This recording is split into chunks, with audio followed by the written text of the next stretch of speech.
بسم اللہ الرحمن الرحیم۔ بایزید بوستامی رحمۃ اللہ علیہ کہتا ہے کہ نیکبخت وہ ہے کہ نیکی کرے اور ڈرے، اور بدبخت وہ ہے کہ بدی کرے اور مقبولیت کی امید رکھے۔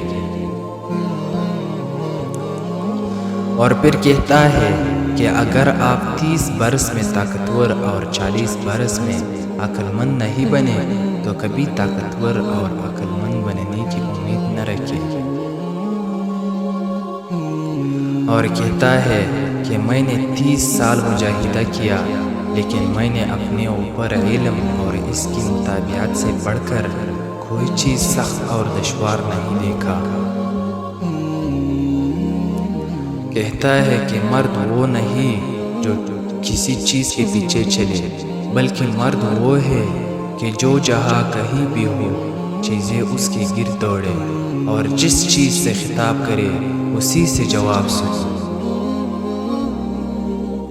اور کہتا ہے کہ کوئی گناہ تم کو اتنا نقصان نہیں پہنچاتا جتنا ایک مسلم بھائی کو بے عزت کرنے سے پہنچتا ہے۔ اور پھر کہتا ہے کہ اگر اللہ تعالیٰ تمام مخلوق کے عوض مجھے دوزخ میں ڈال دے تو کوئی حرف شکایت زبان پر نہ لاؤں گا۔ اور کہتا ہے کہ میں نے تمام ہاتھوں سے اللہ تعالیٰ کو ڈھونڈا، مگر جب تک مصیبت کے ہاتھ سے نہ ڈھونڈا نہ ملا۔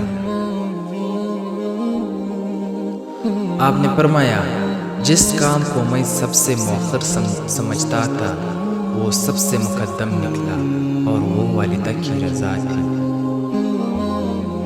عقل نے پوچھا موت زیادہ دردناک کیا ہے؟ محبت نے جواب دیا محبوب صلی اللہ علیہ وسلم سے جدائی ہر چیز سے زیادہ تکلیف دہ ہے۔